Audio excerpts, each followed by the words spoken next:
The 2019-2020 bushfires in Australia were perhaps the worst that we can remember, and living memory of bushfires in Australia goes back a long way.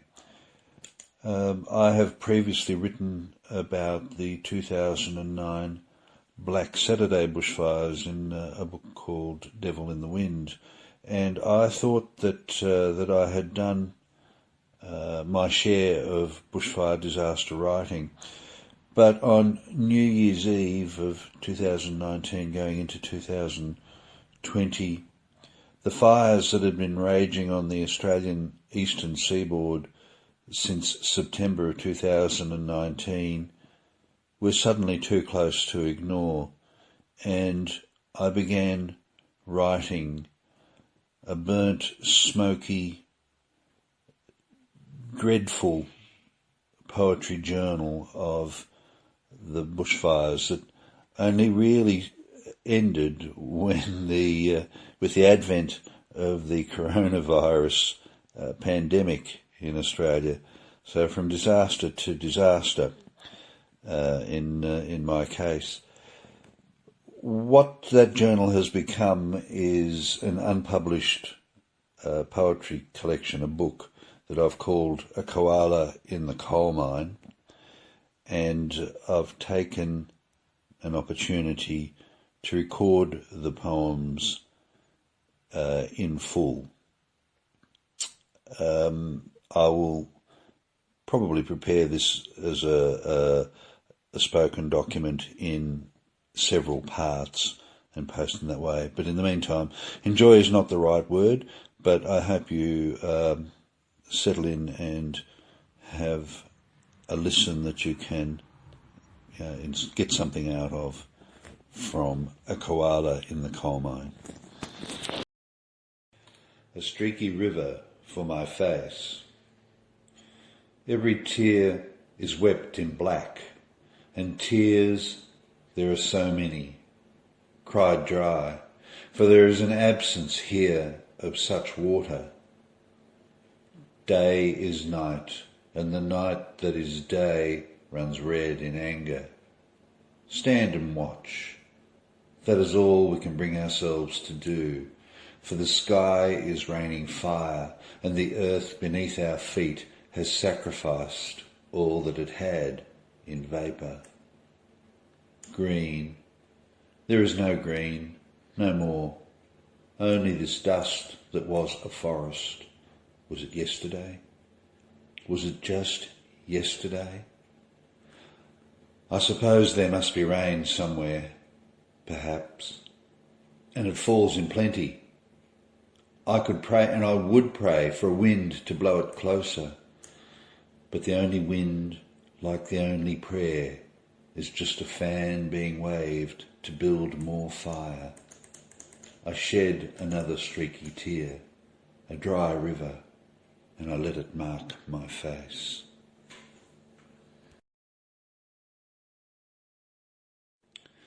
And we become the thing that we denied, a refugee. The thought I had was a refugee. I've had these thoughts before, once in a boat upon the waters of an ocean, sometimes as an idea in the sky. But lately I've been watching flame licking at the leaves on the trees, bringing darkness when the sun should shine. And I see photographs in my newspapers, pictures on the TV screen, of mamas holding it together the best way they can, of papas crying like the world's gone mad. I count the creatures that aren't where they should be, and my thought is just a prisoner to the knowledge that the world has changed. There is no koala here, no blue tongue, no wombat and no kangaroo. I cannot see a magpie. The kookaburra is not laughing. No brown snake or tiger. Where is the fairy wren? The wood ducks I remember as a score. Are there any left, I wonder? Is there anywhere that they might go? In my mind I can see a desert now where rainforest always swayed. I see a land that was once my home, and my thought becomes a refugee.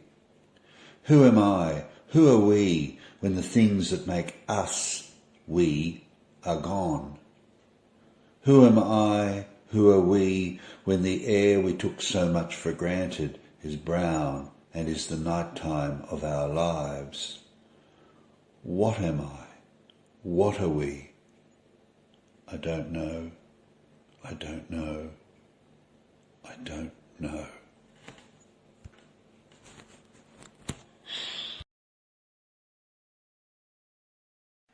Melly Street, tomorrow. I look out toward the space where I know the paddocks lie. Melly Street is safe tonight. Nothing going on but a car with one headlight. Too noisy. Yet the night is calm, and there is no glow on the hills or the ridges, but neither is there peace nor rest, even though nothing else is stirring, and there was nothing to be seen today. I can find no telltale smell in the air tonight, but I know, like the next beat of my heart, that it is coming. Last time it was on Library Road. The time before, Mount Pilot was the blaze.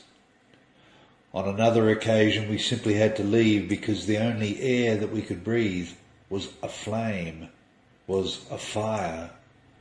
And it might be as soon again as tomorrow, or we may have to wait till next week. But in the meantime, every picture beamed into my head is of sheets of iron twisting, and the underworld emerged to leap from tree to tree and mile after mile, either concentrating hard and fierce or just too damned gleeful.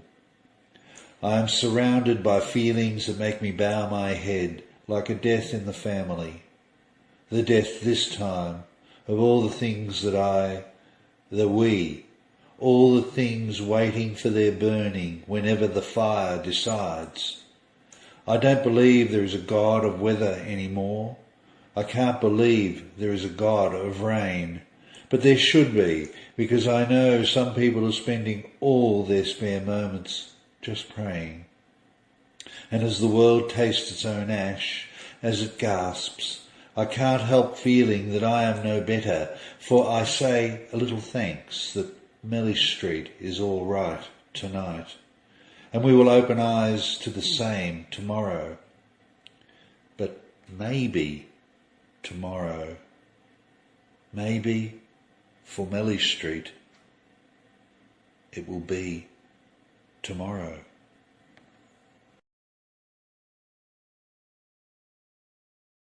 Blue and black, and the bridge on fire. They are lighting fireworks in Sydney. Tonight the old year ends. The next one is just around the corner. So many things are just around the corner. Sydney could not see its own hand in front of the bridge only the other day. Perhaps a kind breeze has blown the smoke away, but in any case, this is Australia. We have to put on a display, have to put on a show, and I guess that we have exceeded like never before. I guess we've made a success from our own hardship. I recall in the 1960s, so old am I, the astronauts took photographs of Earth, green and blue and white, an awesome image, a celestial queen, and I had never seen anything so beautiful. Today the pictures from space are a blackness that is framed in red and yellow. I don't suppose they can show each flame, but I know they are there. And it is beautiful in a way, a desperate and sad and weeping kind of way. We are a Christmas decoration, a bauble set to flame, and Sydney might find itself in the firework lights when the rockets fly up and then explode. A celebration of fire performed with fire. I think I should step outside, watch the stars. Maybe a space station and an astronaut will pass. They all still look beautiful to me, and my memories of blue and green and white of a celestial queen are still for me more precious than glitter and explosions, setting the bridge on fire. Dreaming. I was not asleep, I was just dreaming all night long about the hills on fire. I was wondering, where does meaning lie when we are burning? I listened to the call for trees, new and many. Maybe we should plant them now to stop the changes in our atmosphere. But a handful of leaves doesn't seem enough of much to stop the demons in their dancing. I was not asleep, do you understand? But in my mind, my own feet were alight, and I was wearing the skin of an old man Roo, my heart beating as one with the fleeing. You cannot see in the centre of a fire. You cannot see looking in from the outskirts. You cannot see through the black and the brown and the flames climbing high enough to know that yours is the next one coming. I leap and I bound in the black. Is it night? I leap and I bound. There is no difference. I turn and I twist and I turn around again, and still it can see me coming until I stop. Heart pound. Let the night happen as it will. Stop. Heart pound. Give myself up to the flame and stop. Heart pounding, heart pounding, heart pounding, to wonder if I am still alive or if I am just dreaming from somewhere beyond. But I think that I wish, and I know that I wish, that perhaps this is only me dreaming.